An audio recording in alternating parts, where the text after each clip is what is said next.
Sponsored by Party Cups. No. Sponsored by Fire. Fire Party Cups. Oh.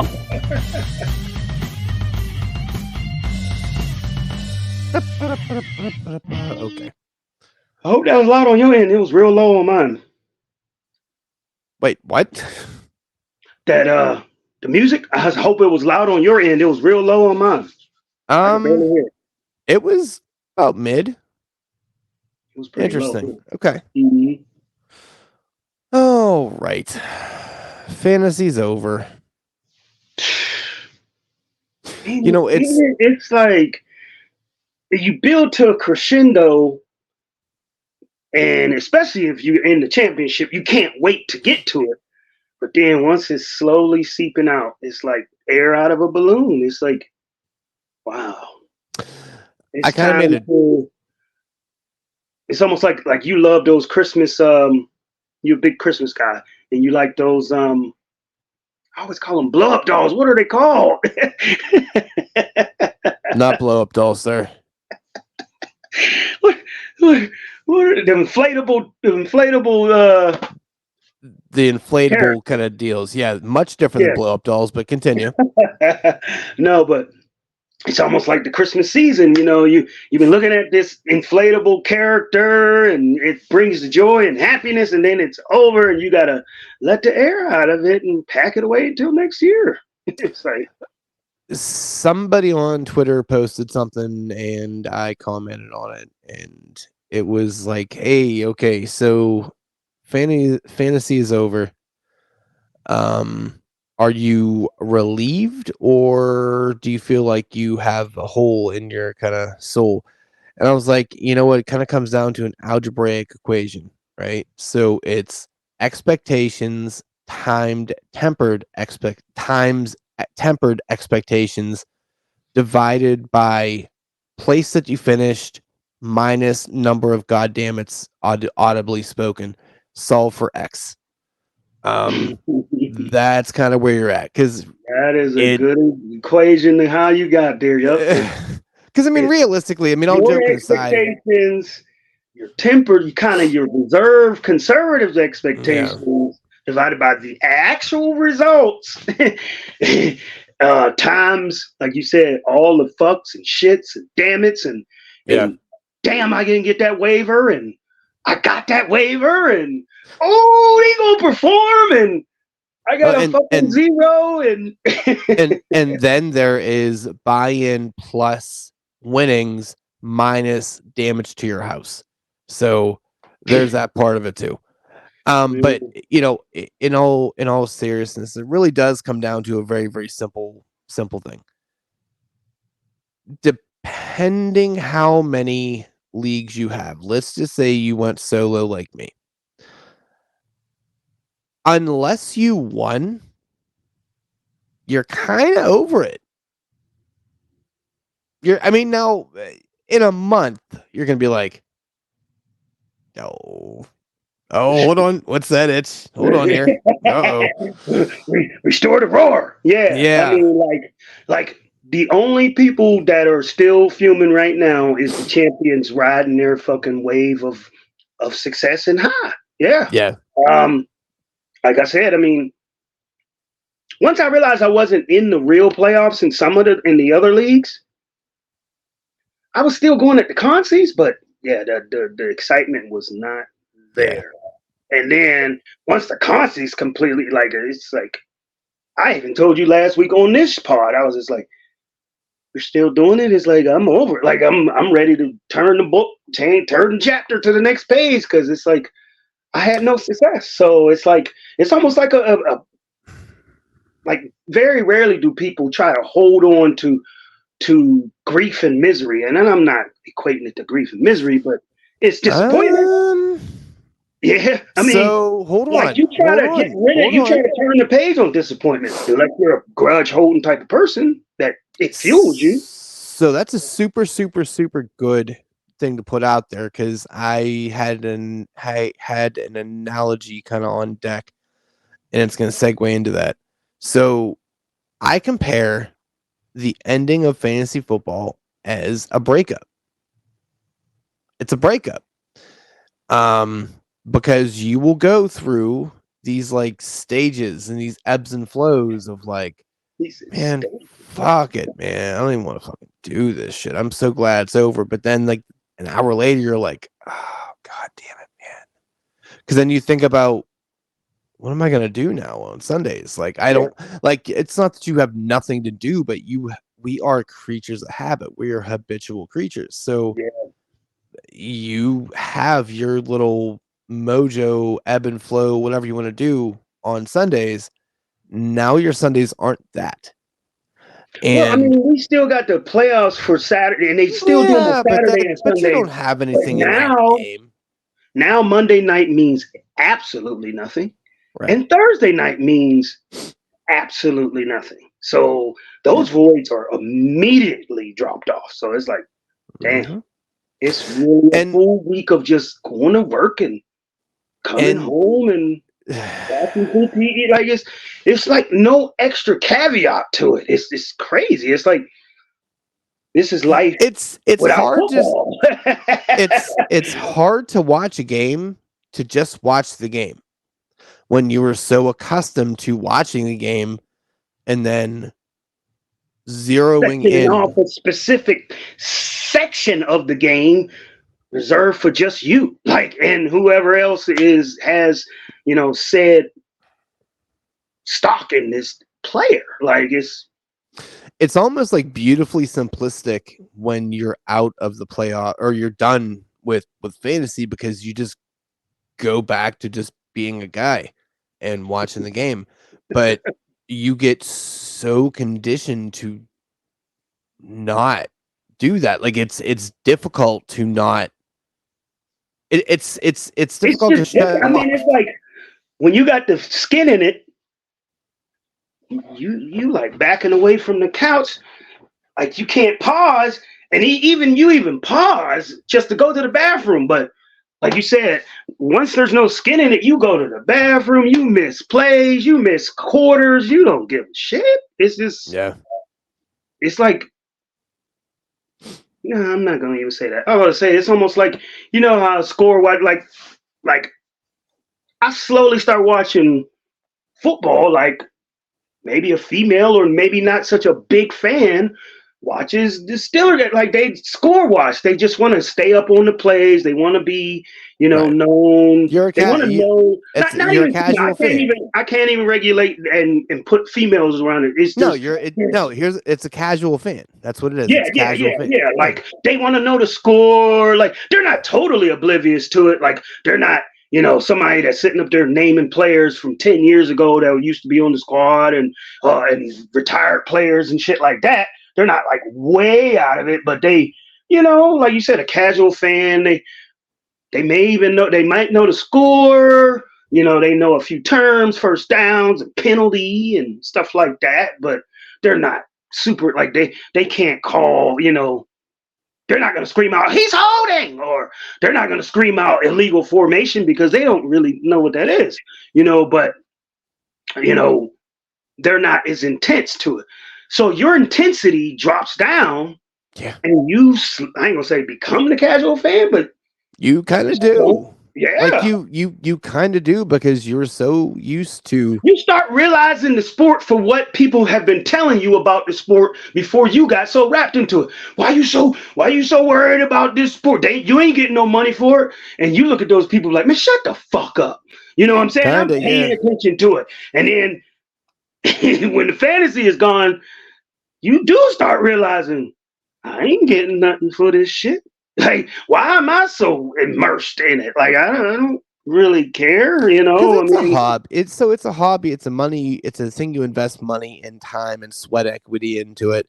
Next time someone says that to you, tell them you're going to go home and rip up their stamp collection. Jesus Christ. Like that's such a stupid argument. You're not making any money off of it. Yeah, no shit. I fucking get that. I'm well aware of that. I mean, it's like you said, a hobby is what I like to do, enjoy my time. Put it this way, I couldn't find nothing else on YouTube that could supersede what I'm watching. So I'm gonna watch this. This is the best the TV has to offer me at this time.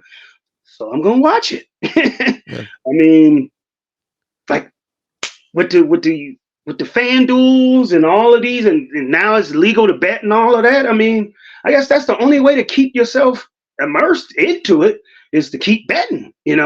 or I mean, and that's not football or that. I mean, that's not just sports. That's any type of game. When you put some skin on it and you put your backing behind it, it's almost like a statement, and you almost want to, like I said, we already discussed fantasy is the ultimate I told you so sport. So you want to be right. So if you tell me, say we're looking down the street and you say, man, I could run to the end of that motherfucking block, from the top of the block to the end of that block in 10 seconds. And I look at you and I'm like, yeah, okay. And we both laugh like, yeah, okay. But if you come to me and be like, let's put 10 on it, I'm like, okay. I'm watching every bit of it. I'll be at the end with the timer in my hand. But you just saying it and there's no money on it.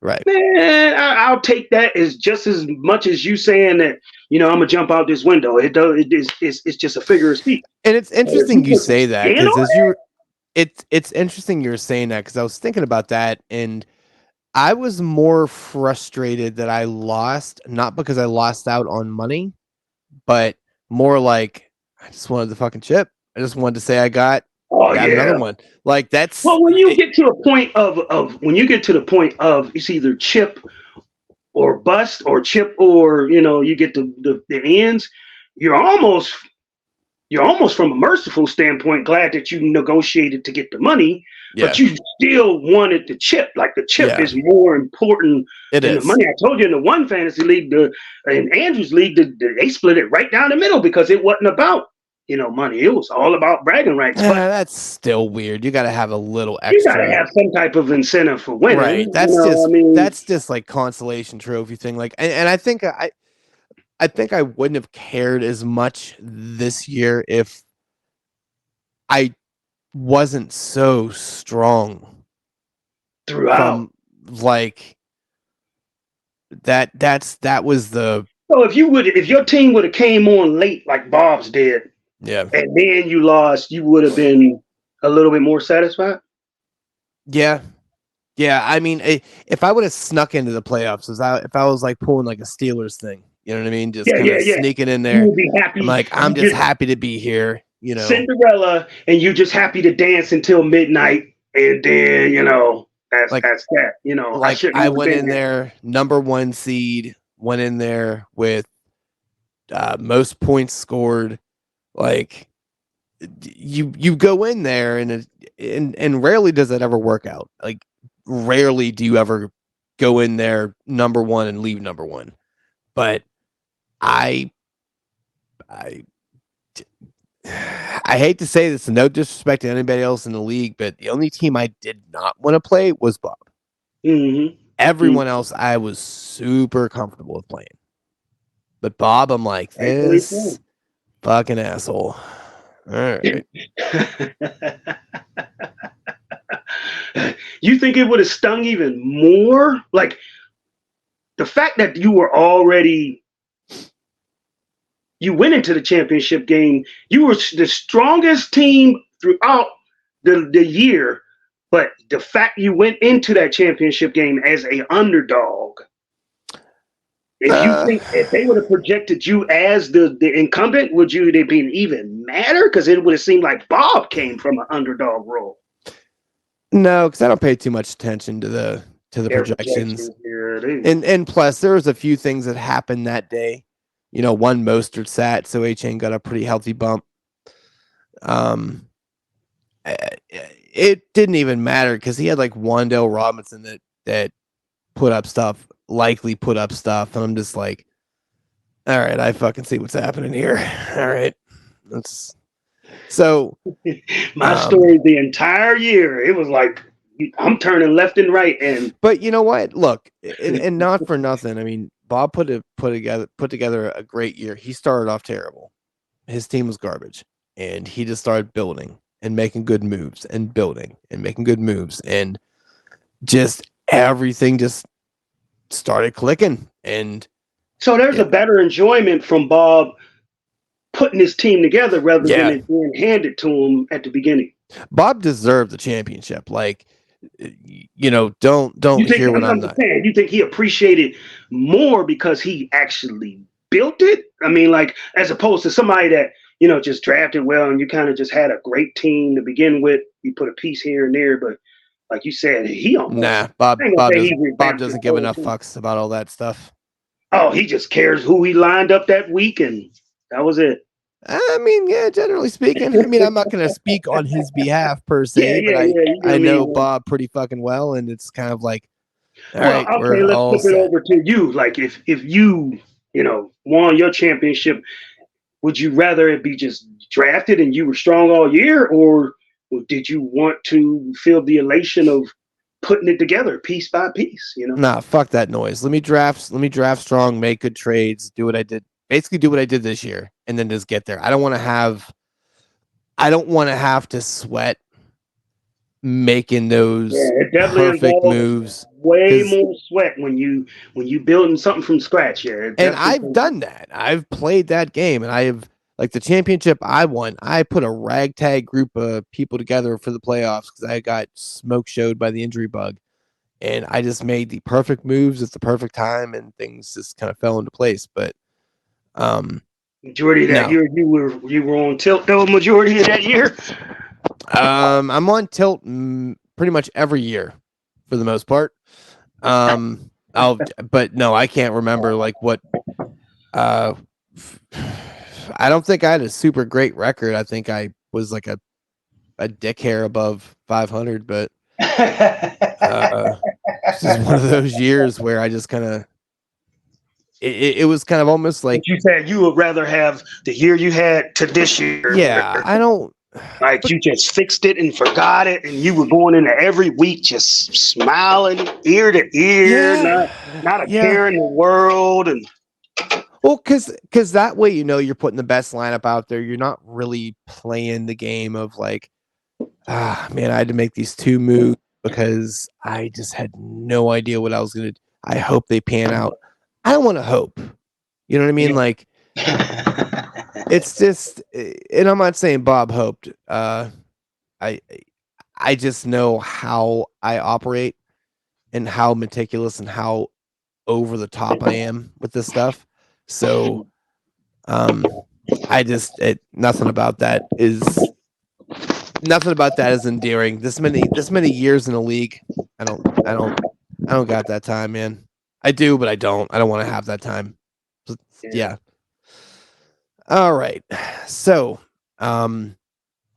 this is kind of the little pseudo award show here, just kind of the wrap up of the season. You said last week that, do the whole nominee thing last week, and now we're doing the actual choosing of the people this week. Come free agency, we'll do 6 shows, which will cover each division to kind of see, what the changes are like, how, that may affect, how we would normally draft. Just kind of normal, Yeah, don't ask me to do nothing about don't ask me to make comments about the draft players coming out of college. Fuck no, I don't fucking know. I don't know what the fuck is going on. Like, I'm going to pick the big black guy. That's what I'm going to do. I mean, as far as college goes, when they start going to that combine and then you start hearing the same maybe 10 or 15 names, that's what I start going off of because I didn't watch them. I don't know what the fuck they did in college. Yeah, that's not my MO. That's why I've never done like a dynasty league, because that you have to really, really, really, really pay attention to the college kids, and I don't give a shit about them. So I'm not going to do it. I do kind of the same thing. I start hearing names and, like the closer we get to the draft, by then, I probably know like maybe the top 2 at most positions. I probably know the top 2 running backs that's probably going to be in the first round because they discussed it. Yeah. Probably know the top, maybe a little bit more quarterbacks because there's just a more glamorous position. It just gets mentioned a lot more. But as far as like offensive linemen, I probably only know one. And, know some defensive tackles, know some receivers. Like I said, maybe two at the most, three at each position, and that's because the names have just been floated around from Mel Kiper to Right. motherfucking Mark Mayock and all the draft gurus and all of that. And at come draft night, you wait to see which name you heard before, and a lot of times it'd be a lot of names I've never heard of, and I'd be like, I don't know who that is. And next thing Yeah, you know, you the get next year your they have a huge impact on the league, and I'm like, you start to get your feel in training camp. That's when you start seeing, okay, all right, this is somebody I can actually maybe look at and all that stuff. But yeah, we're not doing that. We're mostly, not mostly, but we are going to do when free agency starts, we'll do a series there to kind of, keep ourselves in a loop and, also just give us some football to talk about because, yeah. Second little piece of business. I thought about this. I didn't really tell you about this because I don't know. It was a thought that I had about an hour and a half ago. So there you go. So, we hit 2,000 on YouTube, which is pretty freaking two neat. stacks. Yeah, it's pretty neat. And not to sound all corny like all the other people that create stuff. I'm not that guy. I think those people are kind of cringy a little bit when they do all that, but I do want to extend a thank you for people that took the time to press the button to listen, and Bob for commenting. Sincerely, Bob and DH are the only people that ever really commented here, so that's kind of nice. But Cool. it's appreciated. It keeps that drive going, knowing that people are listening because it's fun, it's great, we get to talk, yada yada yada. But this is something what we were trying to build and grow, and it's our first year, so fair enough. But the fact that we got there, plus the what 800 on like Apple and Spreaker and iHeart, so I mean technically it's like damn near 3K, but to be honest, I focus mostly on the YouTube numbers and I don't really pay attention to the other ones because they once we went video, people they stopped giving a shit about the audio only. So, hey, fair enough. But here's my thought. So, because that is I would say it's a milestone. I feel like it'd be a cool little thing to do here. Now there is a part in this play that you need to contribute because there's really no full blown way for me to know every single person. Well, I guess I could, but I'm not doing that. It's kind of like your give and take a little bit. So I figured we could just give away a jersey of your choice, right? It's the end of football season, a little prezi from us to you. Now the only caveat is this: in order to be entered into said drawing or whatever you want to call it, thank you, Jesus. You'll understand. I figured what we can do, because it's a little scratch my back, scratch your type of deal. If you donate $1 to the Patreon, you get entered into it, right? You don't have to. If you want to do more, that would be fucking super because we don't make money on this. So believe me, my costs per month aren't crazy high, but I'm still in the red, so I'm not like I'm not coming up roses over here. Yeah. But I figured, as you think about you donate $1, you get 30 people to do that. You got 30 people to pull from. And if this is something that we can actually get behind, then yeah, we could do this like quarterly. Honestly, I got no qualms doing that. But yeah, that's my whole thank you, Jesus, kind of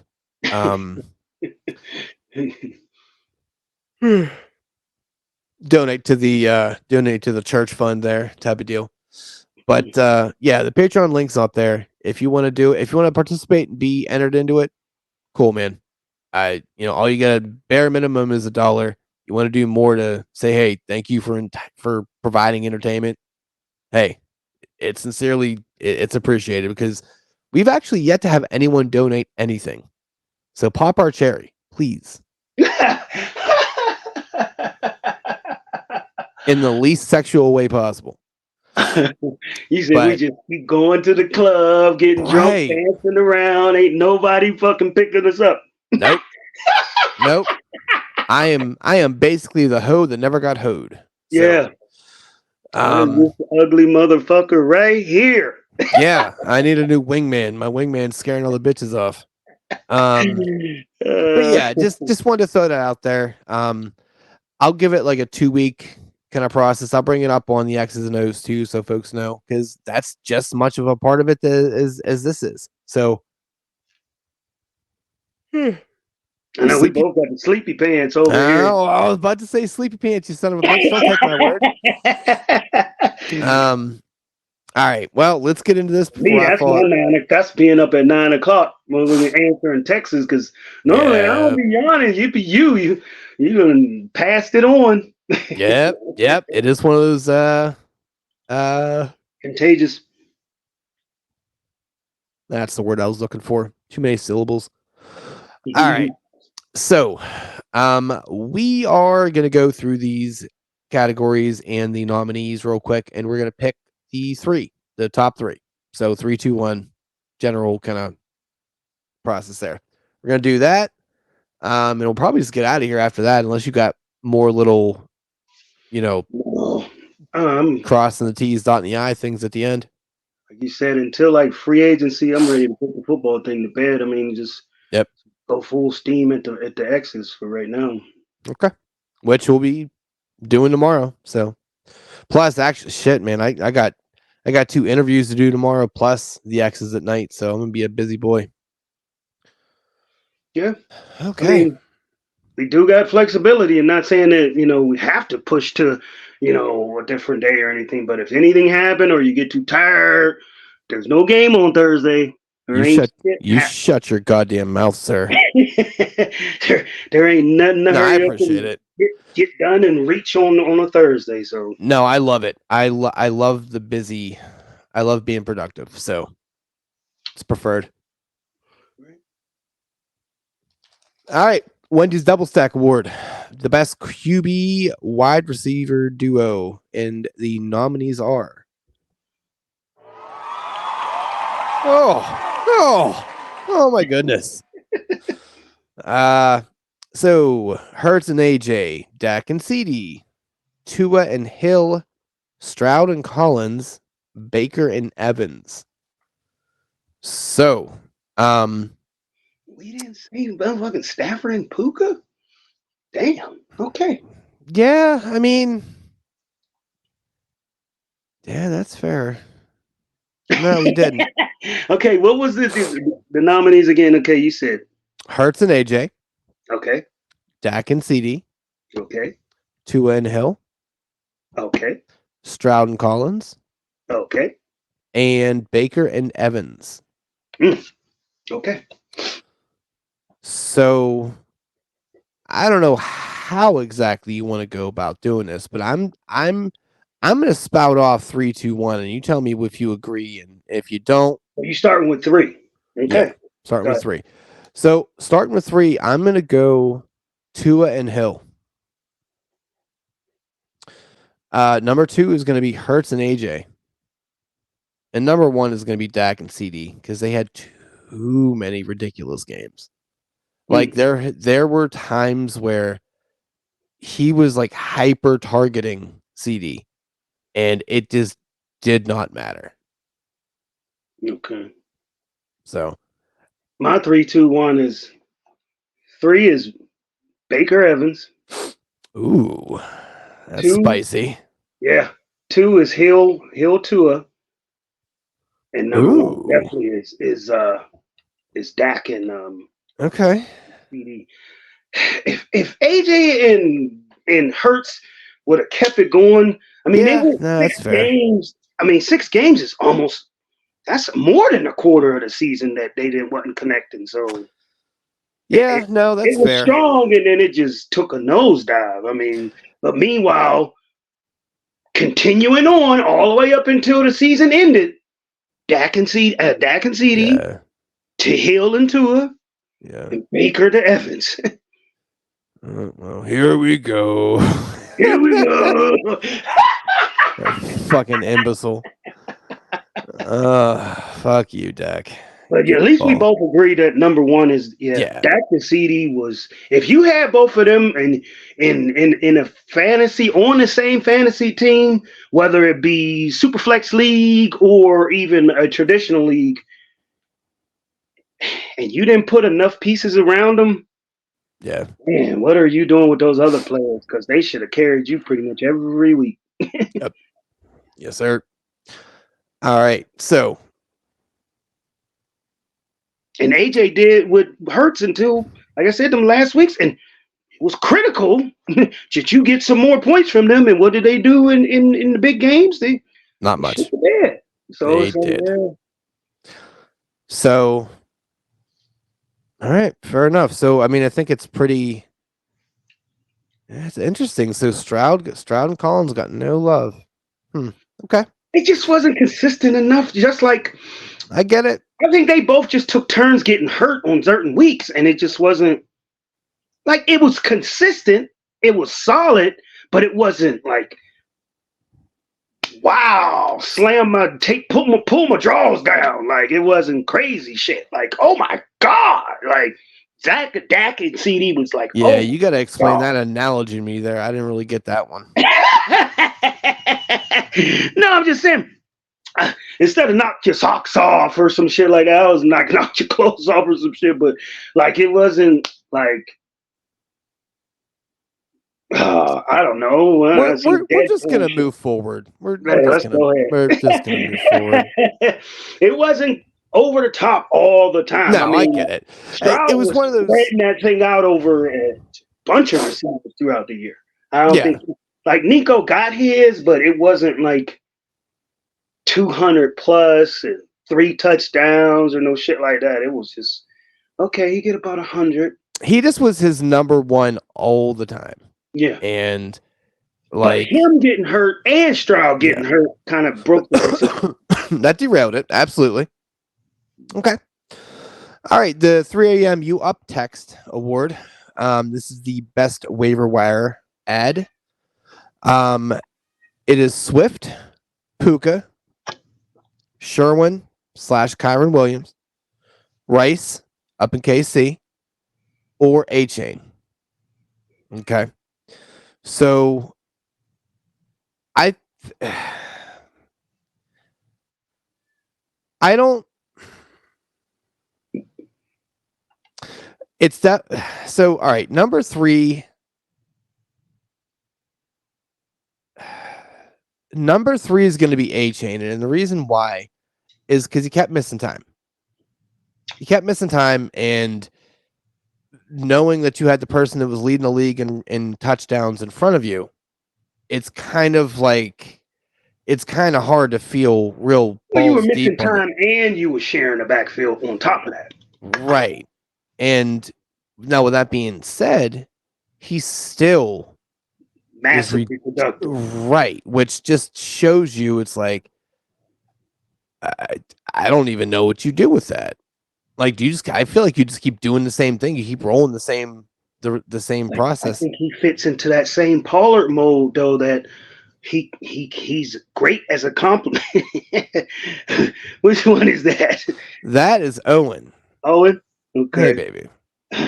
I think he fits into a compliment mode, but if you line him back there and slam him between them tackles, he's going to wear down pretty quick. Are you sure? Can I show you what the fuck he did during championship week, or are we just going to skip over that? No, I get it. I don't know. I don't think, he can hold up a whole season. I mean, he's that nice change of pace back, but he's a wildly productive change of pace back. Yeah. So I'm going to go number 2 is Swift. Maybe not really necessarily down the stretch run, but from what he was doing once he got once what's his name got hurt. Oh golly, what is the goddamn guy's name? The initial starting running back for the Eagles. What, Gainwell? Yeah, Gainwell. Yeah, Gain not well. Once he got hurt, he lost his job due to injury. And Swift was like, boom, here we go. And just went ham sandwich for a bunch of weeks. Then he kind of started breaking down, and Jalen was doing Jalen things, and Philly just was breaking down, actually. Philly was breaking down. The big free agent that was brought over was Swift. I think the first couple of weeks, they almost was like punishing him. I think I don't know if he didn't perform well in training camp, or maybe he was late to some meetings or something. Them starting the year with Gainwell, that wasn't their intention. That's weird. You don't go out and go get a free agent from trade. This wasn't somebody that got dropped. You traded for him from Detroit to just sit him there behind Gainwell. Like, I mean, that's a good point. He probably be the dude to begin with. It was just they was kind of punishing him a little bit. He was in the doghouse, I guess you want to say. Okay. And obviously number one is gonna be Puka for many, many, many obvious reasons. My number 3, A-Chain. Same here. My number 2 is Sherwin Williams. Even with a 4-game IR stint. Yeah. This dude wasn't sharing his backfield with nobody. And this dude was damn near averaging 1 or 2 touchdowns a game with 100 plus. This dude was ridiculously productive with 4 games lost. So was my number 1. My only reason I didn't have him on there, because I don't feel like he should really be considered a waiver wire pickup, because he should have been drafted. Honestly. That's kind of. I don't know nobody that was drafting him. I just really don't.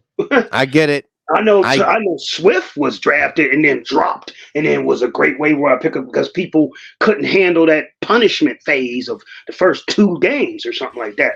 So Swift was drafted pretty much. His ADP was way higher than I never even heard of the Sherwin Williams dude.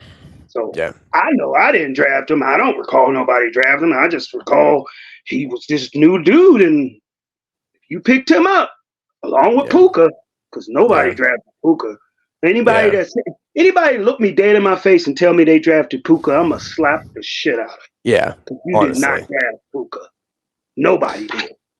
So once again, there's the cheat. Funny enough, for two things, there's one person that didn't get drafted, and that's Rice again, or picked. And funny enough, he's also the 4th. Like, I have 1, 2, 3, 4, 5. They're both number 4 on my listing. So that's odd. Well, right.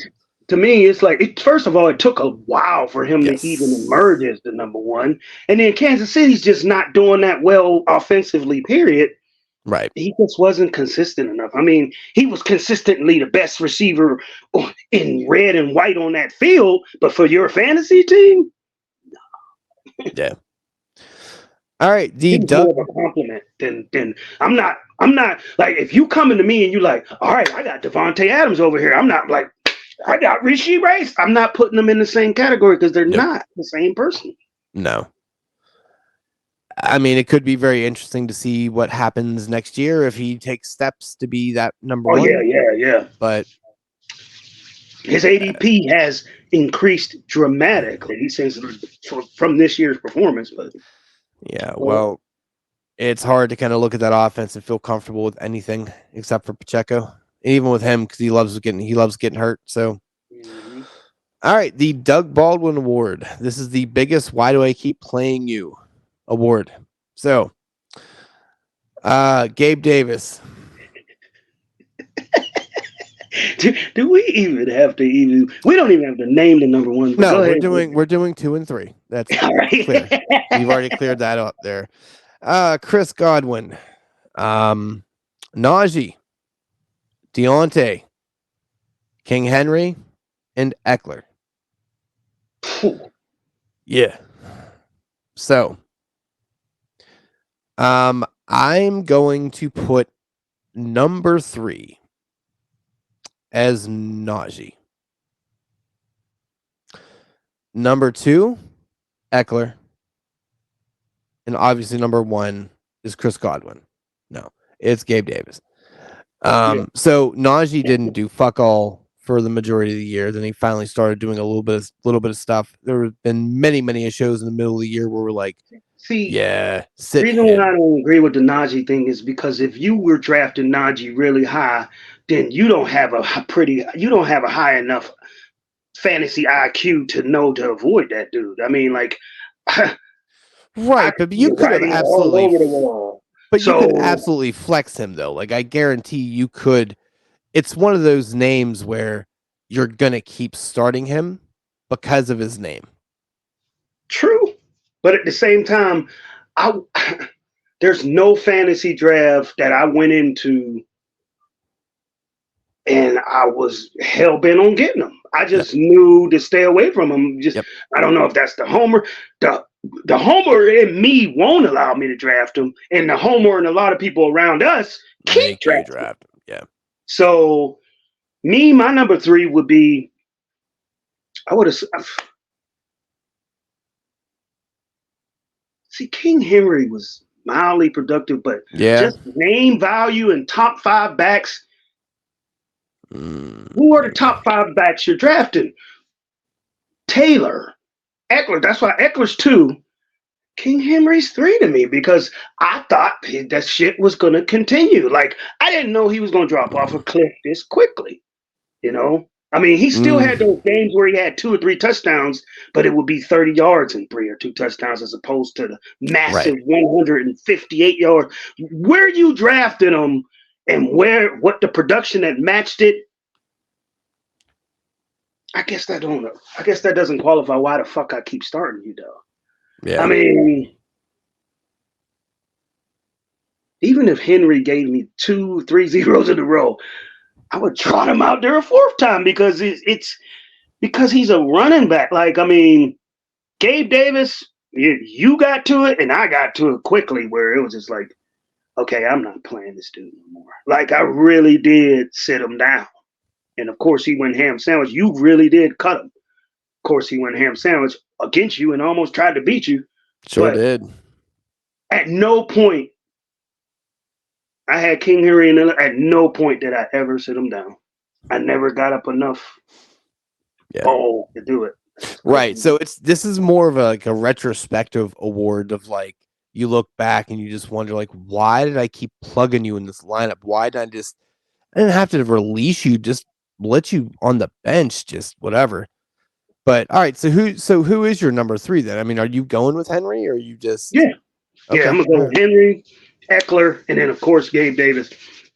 Okay. Godwin is a good heavy mention, but because definitely was his name only, and I kept getting zeros, and I did have enough gumption to bench his ass, but he went ham sandwich every time I benched him. So yeah. Okay. So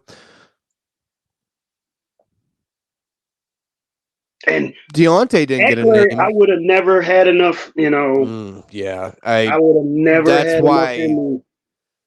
he was him and Davis, which both were on the squad.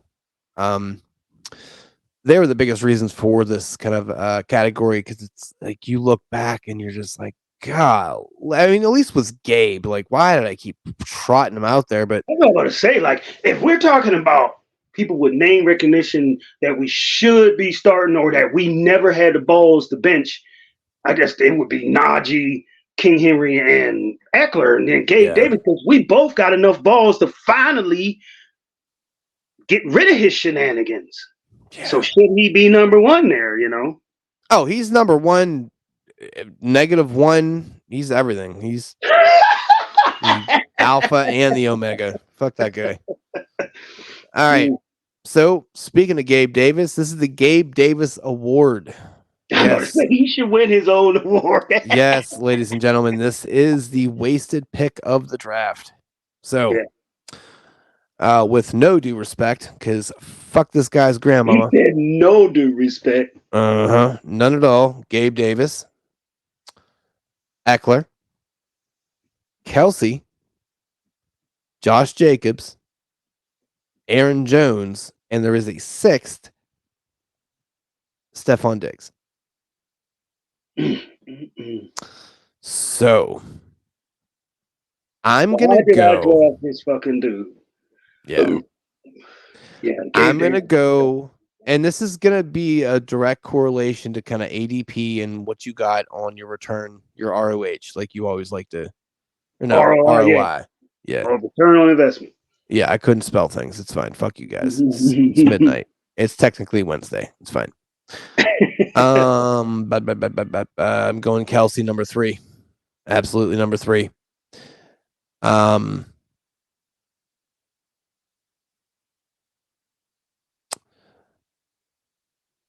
going Kelsey number 3.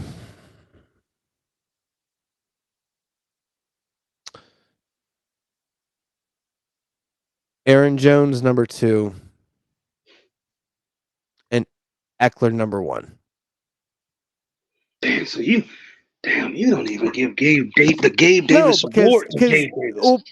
Right, because it's like it's the ultimate slap in the dick.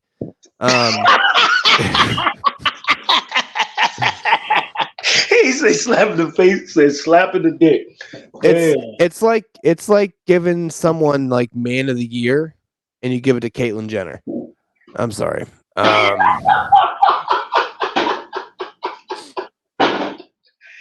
Oh, okay. Y'all can't cancel me like Aaron Rodgers, bitches. Yeah. So here's here's kind of why. Kelsey, you drafted him super high, probably end of the first, beginning of the second. Whoops. That didn't go real well for you at all. He super underperformed. And a lot of people drafted him in the first. Yeah. And Aaron Jones, you can speak on Aaron Jones' situation. Man, I would have never. What round did you get him in? Like third or fourth. Third? Yeah. Because my first 2 picks was Jalen Hurts, and then I went AJ Brown. No, AJ Brown was my first pick. Then I went Jalen Hurts, and then I swung back to. I'm trying to think, did I swing back to Chubb? No, I don't know if I swung back to Chubb and then Aaron Jones. I mean, regardless, whether it was third or fourth round, it's still like I went Debo and then Aaron Jones, but yeah, it was. I mean, still, you drafted him as your RB2, and he was an RB not 2. He really liked getting injured, and I couldn't even use him half the year. Yeah. The reason Gabe didn't make this list, and it wasn't just like to be facetious and silly, the draft equity that was spent on him was not that high. Yeah. So was it a wasted pick? You were drafting Gabe as almost like your wide receiver 3 if you had 3 flex spots or something like that. You wasn't drafting him. He was a bit of a wait and see thing, and I believe the first week he went fucking bonkers, and I'm like, and you thought you shit, fucking go, didn't you? Right. Like he picked, so it was one of those. I can't add him into that because it just wasn't. What would have I got? What I don't even know what round I drafted him in, but Gabe Davis was like, I guess fools go. It's almost like those chains that if you get hoaxed out of a chain from somebody from New York, you get a gold chain, you be like, oh shit, this motherfucker's smooth. And you're like, oh, I got a green ring. Yeah, it's all over your neck.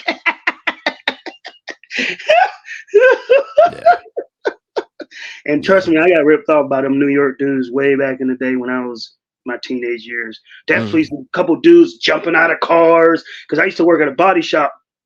I always talk about now a couple of these dudes jumped out of these cars. They was from New York and they had these herringbone chains and those were in. And, they got me. They got my boy Manny. They got some other dude. And, they was selling these chains. They didn't have no box, no bag. It was just chains in their hand. And our dumbasses bought them. And sure enough, next was green as fuck the next week. We all got got. We all got Gabe Davis. Yeah. Yeah, that's Like Dave actually has his own terms now. Like whatever awards he don't win, he has won a piece of the English fantasy language, and he should be proud because now he has instead of getting gabed. Maud, you got You David. got gabed. You got Nah, Gabe. you got gabed. Yeah. Yep. So he should be happy that we even acknowledge him. Yeah. It's just fuck that guy. All right, good. What are your 3, 2, 1s? And it's 3-2-1 of what was the actual category? So it's the wasted pick, like your wasted draft pick, like based Okay. on like the equity where you drafted him to what you actually got from him. Okay. And you said Kelsey, Jones, and Eckler. Yeah. Okay. And who were the other three again? Josh Jacobs, Diggs, and Gabe. Okay. Number 3 is going to be Kelsey, like you said. Yep. Aaron Jones, number 2. My number 1 is who we didn't mention on this one, and I'm sorry Jacobs. we didn't nominate him. It was Jonathan Taylor. Oh yeah, you brought. So you would even put him above Eckler though? Because Jonathan Taylor was getting drafted before CMC in a lot of leagues. Like the number when they was doing the projections, and remember every draft room you entered, they have the rated players. The number 1 rated player was Jonathan Taylor. He was going first off the board. So here's my only. If you had a chance to get CMC and you took Jonathan Taylor, tell me you don't want to kill that motherfucker. But here's the thing: Taylor didn't get drafted till later on.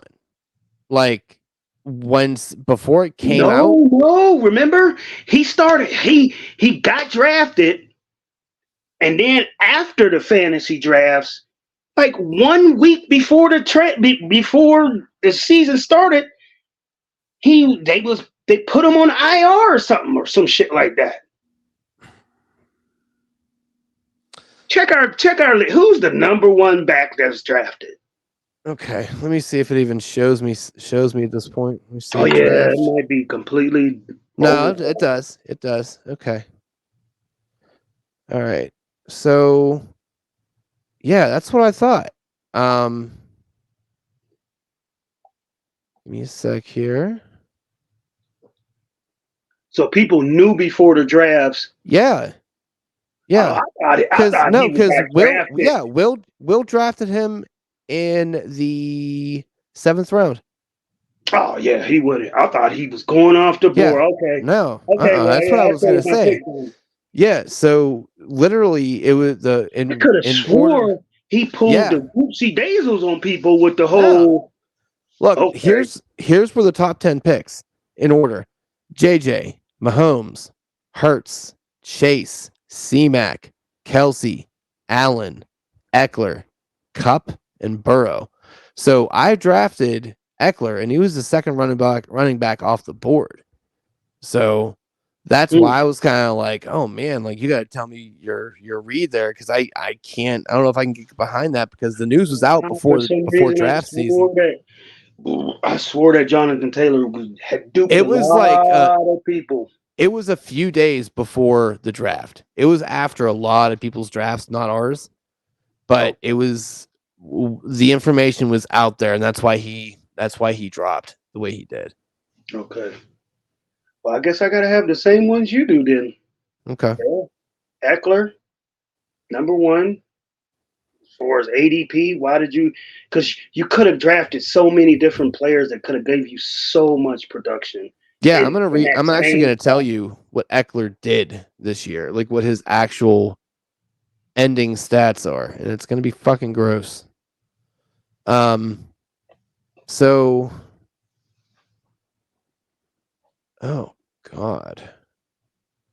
So he had 628 rushing yards. 628? Yeah. How many receiving yards? Because he was never really a super rushing back. He was always 436. So that's disgusting. But he had 6 total touchdowns, 4 fumbles lost. Pretty much no 0 40-yard plays. So You guys coach fired.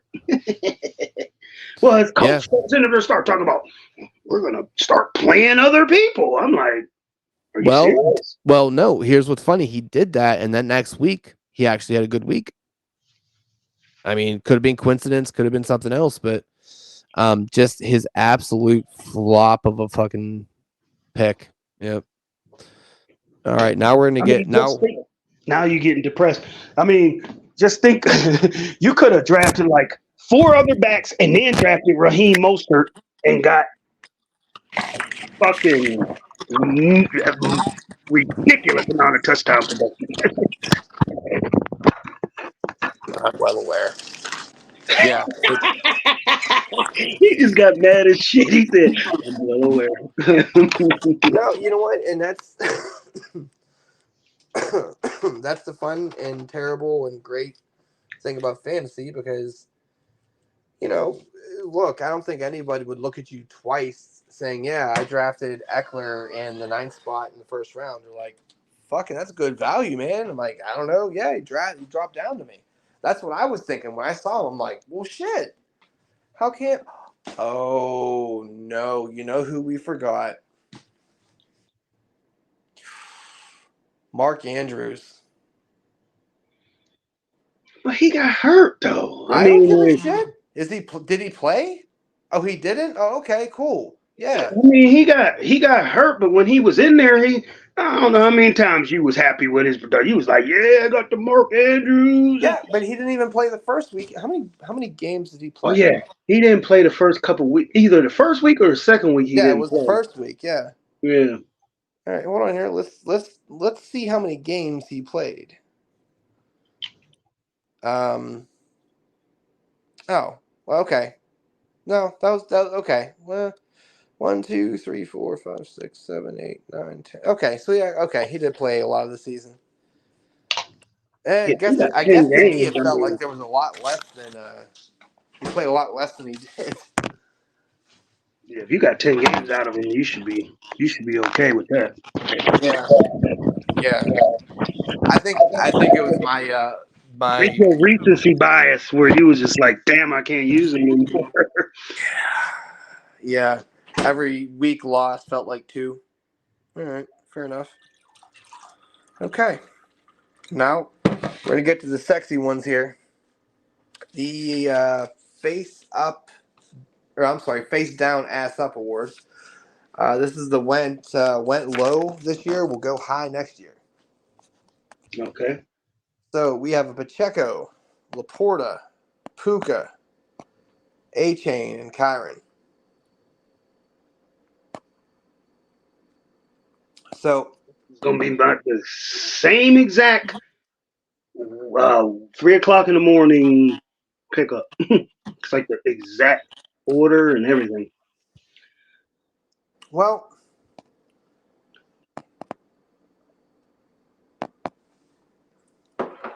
I'm gonna say Laporta takes 3 for me. Oh yeah. You did mention Laporta. Yeah, Laporta's gonna be pretty much the first tight end off the board. He might be the new Kelsey out here. Yeah. So I'm going Laporta. Basically, who would you draft if you had pick 1, 2, and 3? Like, who would you draft? Like, almost out of those players, Well, I'd go Laporta 3. I would go A-Chain 2. And I would go.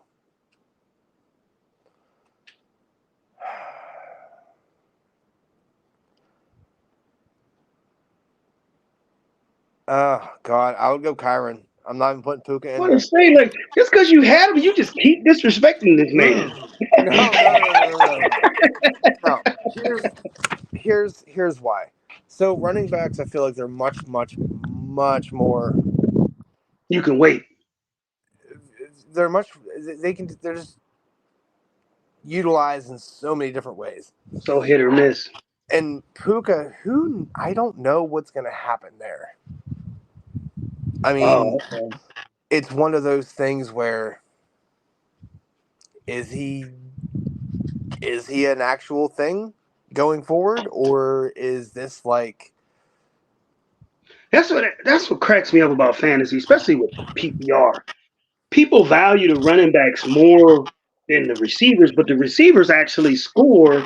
They score more easily as far as point per reception. They can get 4 fucking passes for -2 yards, and they still got you 4 points. Whereas a running back got to get 40 yards just to get yes, you them same 4 points. But yet the running backs get ate up immediately in drafts because of their proximity to the goal line and be there able to get into the paint. that's exactly what it is. Because you'll have a running back get 3 touchdowns a game a lot more frequently than you'll a wide receiver. Oh, absolutely. Yeah. So, but the irony is not lost on me. I get it. So, who would you go with? Who's your 3-2-1? Uh, like you said, I mean, Reporters 3, 2 is Kyron, and 1 is Puka at this point. I mean, I understand the receivers, they are a lot easier to find because, people line up way more receivers than they do running backs. But at this juncture, man, the way that Stafford peppers the Puka and he's like the new Cup. I mean, he's really in that offense. And it's like, got to ride the hot hand until it's not hot anymore. So, yeah. So, are you not picking A Chain because of Mostert? I think because he's sharing the backfield, and I just don't feel like he can carry the load. He is a complimentary satellite back. He is not the dude to me. Okay. All right, and last one on the list, the face up, ass down one. Who will fall off / who are you not touching? So we got 7 nominees here. We have Eckler, we have Henry, Diggs, Joe Burrow, DK, Javonte, and Damian Pierce. So, I feel like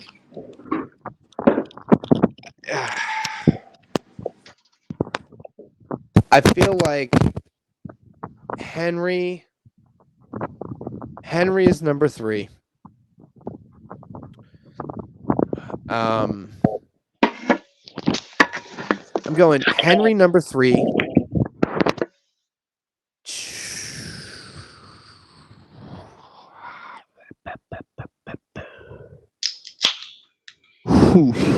I'm gonna go Joe Burrow number 2.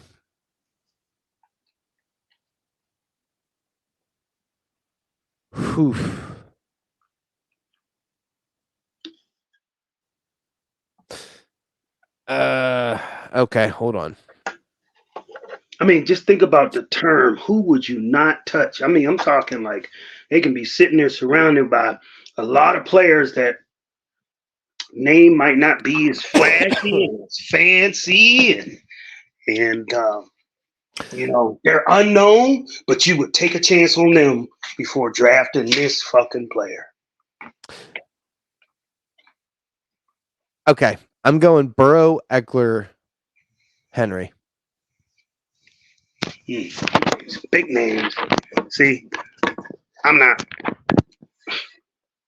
I don't have enough balls to walk away from some of them names, but I do have big kahunas. It's your son's team name to walk away from these players without hesitation. So let me just speak on it real quick. So Burrow, he's just too injury prone. He really just loves getting hurt. Eckler, until something comes out where he's like, yeah, no, I was hurt all year. My ankle never really You just recouped. consider him having a down year. See, I would just wrap this year up as, he had a down year. Let's see what happens. I would give him another shot. Then you can, sir.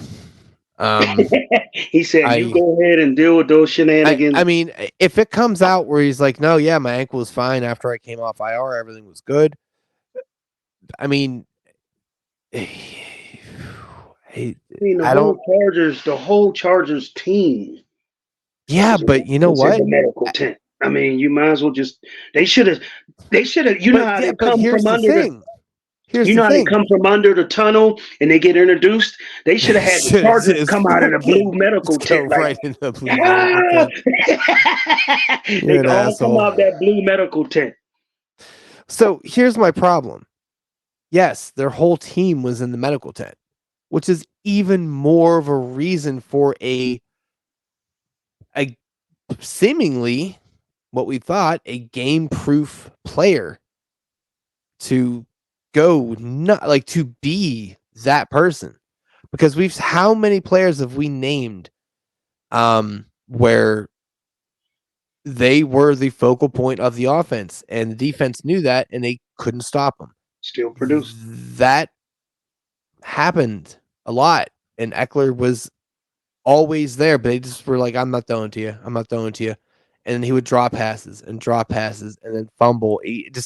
There's a down year, and then there's just completely messing up everything that made you. And that's where I'm at with that. So unless it comes out where he was really still injured and just didn't have it, because this was now a contract year. Now he's a free agent. Are a team out there, are you really going to give him the bag based on this year? I don't. It's hard. I mean, he's not going to not go somewhere. Bag. I think he's going to definitely get a 1 year prove it deal or a 2 year prove it type of deal with a ton of with an incentive laden contract. Yeah, but how many years does he have left? 2 or that 3. One. There you go. So it's like that 1 or 2 year prove it deal was more like 1 or 2. Here's your last deal. Then you can go be Melvin Gordon. To pay him beyond 2 years. You're crazy. And Henry, I think he is done. So he is going to be I don't think he has. I think he's done. I mean, I don't want to go as far as say Zeke Elliott-ish, but Zeke Elliott, Dalvin Cook-ish, it's a wrap, man. Yeah. And it's sad, he knew it too. That's why he was in front of that crowd saying, like, hey, basically, this was his translation to the crowd. Thank you for the great years here. I'm going to go be an extra on another team. Thank you for the years here in Tennessee. That's basically what he was saying, because that's all he's going to be is an extra on somebody else's team. Yeah, I don't think Eckler's at that point yet, but that's just sad to say that. Like you said, tearjerker. Yeah. Derrick Henry's going to be an extra in the movie. It's almost like watching Arnold Schwarzenegger or Stallone just be an extra at the table in Expendables or something. Like this dude used to be the star of the show, of the movie. Now he's a complimentary player. Yeah, now he's going straight to DVD.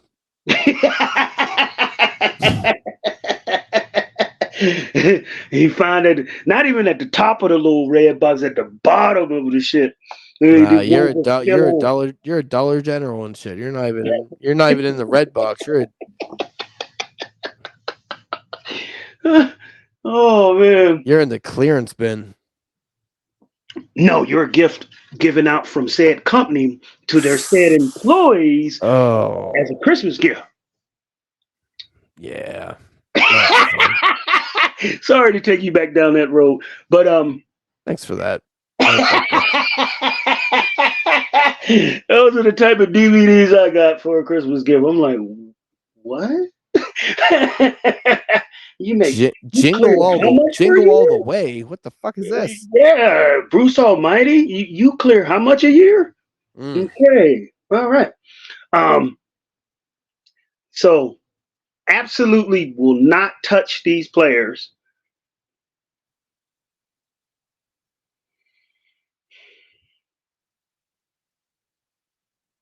Number one, I'm going to go 1, 2, 3. Number one is Dameon Pierce. I wouldn't touch him with a fucking 20. He's your number one though. Right? I would touch him for nothing. I don't care. I get it. No, I get it though, but like it's not like a super prevalent name though. Dude was supposed to be the dude. Like, I get it. Might not even get drafted next year. Like, I don't even think he's going to get drafted at all. Well, that's what I'm saying. Like, like maybe I'm misunderstanding the category. Like, what are you saying? Well, like, so it's more like, no, I guess that. No, I get that fit. I guess I just look at the other bigger names, and it's just interesting. You pretty much pick probably the least pick because you said, yeah, you said who got picked a little higher this year, and they're probably gonna get picked lower. I'm talking about this dude is gonna go from being picked in the middle rounds to not being picked at all. Okay. And then right after following up the band, right behind him is Javonte Williams. Yeah, and then seen that one. The next person after that, I can't remember who were the other people. DK, Diggs, Burrow, Henry, and Eckler. See, I would still mess with all of those players. Like I wouldn't draft them as high as I did this year, but that's partially what this is too. Like their draft stock falls now. Yeah. Like it's one of those, like, not that you won't necessarily touch them, but more like I'm not touching them where I would have got them before, like last year. Okay.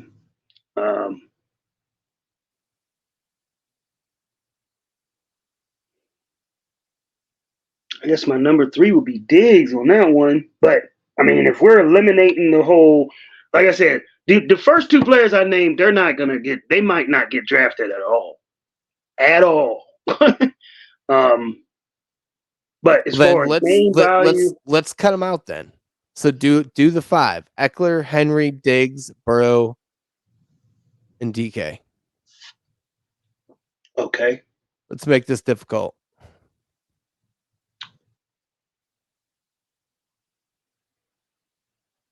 Number 1 is Diggs. I just can't believe how much he fell off. I mean, like this dude was like top 5 wide receiver off the board. Yeah. I don't want no parts, man. And Buffalo, they ain't got no choice but to find some more receivers. And Diggs' role, not only did it diminish dramatically this year with no help, they get some more help in there, his role's going to dramatically decrease even further. And then they keep getting these tight ends. Kincaid is decent, and now you want to pepper Cook out the backfield if he can ever catch it. And yeah, Diggs is one. You keep mentioning Eckler. Yeah, I definitely wouldn't touch Eckler in the first round. Probably not even the second, but I'd still give him a go. I'm not totally, away from him. I don't know. See, I didn't draft DK high to begin with, so DK's going to kind of stay almost the same to me a little bit. Who was the other people again? Burrow and Henry.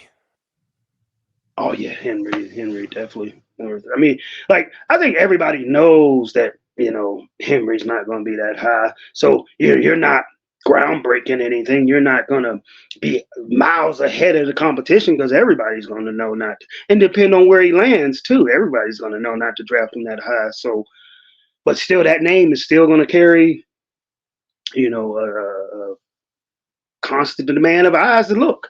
But I mean, especially if he goes to, like, let's say like a Carolina that has Chuba and Miles Sanders. People won't think that Henry kind of gets crazy, right? Yeah. Mm-hmm. So I think that depends on where he goes. If he goes to somewhere where he's like the absolute clear cut too, like there's no decision making, then yeah, he'll drop far. But if he's in that, like, if he just shows up to training camp, he's gonna pretty much be the one that's gonna be that. Like, I mean, if he would have went to, like, when they was talking about that trade rumor and the deadline, and they was talking about him going to Baltimore, yeah, he would have went to Baltimore. I'd been like, maybe he can resurrect it. because everything ain't on his shoulders. He can't carry a team no more. He doesn't have the capability to carry a team no more. He has to have complementary pieces around him, and don't expect him for 25 to 30 carries. He's going to get you maybe 10 or 15. Most of them goal line carries or short yardage situations. Yeah, he's not the King Henry of old, where you can pass it only 10 times a game and just keep handing it off to him. Those days are gone. Yeah, it didn't help that he was on a really bad offense too. So yeah, and what's the name? Tannehill declined like crazy. I mean, I never really thought Tannehill was a great quarterback, but I thought he was at least serviceable for a good maybe 2-3 years when they were in the playoffs and they were almost getting all the way to the Super Bowl, but they never did. And I never thought Tannehill was great back then. I always seen him as a game manager, and then that game manager just kept rearing its ugly head more and more and more to a point where a rookie replaced him, and he looked stupid, Sure did. So that's the awards. It was fun. It was a bit of a little recap of the fantasy season and all that. So, this is kind of the end of the first season of Footbald. So, bro, we got that done. Yeah, I think it went well. Learned some different things to do next year, and I like it. I know we're gonna do a show with all these ideas, but what's the fab thing? What is it? You get a whole bunch of money in your free agent pool, and as you go throughout the year, you use it, and once you use it, you don't get no more? Or pretty much, yeah. It's kind of like an auction draft. So you try to outbid other people, but it's a blind auction because you have no idea what they bid. So you put the percentage of what you believe someone's worth is, and kind of weigh that against how much worth other people put. So it's not a waiver priority. It's how much you willing to put up on this player. Mm-hmm. And sometimes you could put up all this money and nobody even gave a shit. Yep. And you burned your waiver, so to speak. Okay. And to boot, it's not like it resets every week. Like once it is gone, it is gone. All you can then do is put a $0 bid on someone and hope that no one else tried to bid anything for that person. They paid $1, they got them. Mm-hmm. I like the priority thing. It's like, okay, you burnt your priority, now cycle through and wait your turn. Like, I don't know. Yeah. Probably one of the things where it's discuss. I'm all dissing it because I just never done it. You got to do it before you. Yeah, I mean, I've never played it either. I'm just aware of what it is. I mean, it's definitely intriguing. It's an interesting little wrinkle. So, but yeah. So, like I said, football giveaway, jersey thingy. How to get added into it? You click on the Patreon link in the comment. Donate $1 at bare minimum. You want to do more? Like I said, it's vastly appreciated. Believe me. And we're still doing the X's and O's. That's going to be that's going to be our Wednesday recording, and we'll get back into football come free agency, and there's that. So, and we're going to get one of these intros where either I tackle Rich or Rich tackles me, and then we're going to be hurt for about 2, maybe 3 months. And, this is probably a good time to do it so we have time to recuperate. Don't ruin our summer. Right. Yeah. Oh, it's not even just that. I just know it's like, that's how old are we? Yeah. No, that's a 6 monther. What'd you do? Sprained my shoulder. But thanks everybody that came along for the ride. Hopefully you took some of the tips that we gave you, or you took some of the advice, or even if you negatively took our advice. And what I mean by that is you did the exact opposite of what they said. Fuck them guys. I'm doing exactly what they said not to do. I hope it works. If you did that, that's good enough for me. So yeah, I just hope you had fun, kind of vicariously live through us in this league, because it's definitely an interesting league. So, And, look, not for nothing, kind of put it out there. We have spots opening. We're actually not opening. We have spots opened. Open. So, trust me, everybody, this first year, I ain't gonna say never, but you're not gonna hear me complain as much as I did this year. This was like an all-time, one of the worst fantasy years in the history of them. So yeah, it wasn't great for him. All I was doing was woe is me, and I usually don't. Usually I have something happy to talk about, but yeah, this is one of your worst I've seen. Yeah, I didn't have too much. But yeah, if you're interested in being a part of the league as well, just kind of, I guess, drop a comment on the YouTube channel. Probably the easiest way to email address, and hey, we'll send you a link, and yeah, if you want more the dues and the fees and the blah blah blahs, because we do got skin in it. We're not playing just it's not a game that you play with your kids' neighbors and shit, like your neighbors' kids. I mean, I said your kids' neighbors. Hey, it's almost 1 o'clock. I mean, technically, that is still your neighbors. Yeah. Theoretically. Yeah. He said, "We'll make it make sense. It's fine. It's good. It's fine. Don't worry about it. It's good. It's still fucking Wednesday, and we started when it was Tuesday. So what do you guys expect?"